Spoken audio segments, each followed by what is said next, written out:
Sanggol sa basura na naman. Nakabalot sa itim na plastic bag ang isang patay na sanggol nang makita sa dump site sa Tondo, Maynila. May unang balita si Jomer Apresto.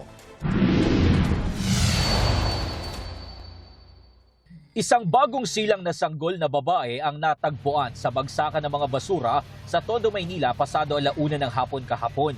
Ayon sa pulisya, nakabalot sa itim na plastic bag ang sanggol. Napansin ng namimili ron na nagkaano ng basura, plastic na itim. Parang kakaiba yung laman. Pagbukas, yun nga, natagpuan yung parang bagong silang na sanggol. Sabi ng pulisya, posibleng kahahakot lang sa mga basura kung saan nakahalo ang sanggol. Hindi pa raw malinaw kung saang bahagi ng Maynila ito nanggaling. Inaalam pa ng otoridad ang eksaktong truck ng basura na pinanggalingan ng sanggol. Sa oras na matukoy ang magulang at ang responsable sa pagtatapon ng sanggol, maaari siyang maharap sa patong-patong na reklamo. Maaari siyang makasuhan ng abortion or infanticide. Depende sa kakalabasan ng pag-iimbestiga ng medico-legal ng bata. Nasa punerarya na ang sanggol na nakatakdang isailalim sa autopsy.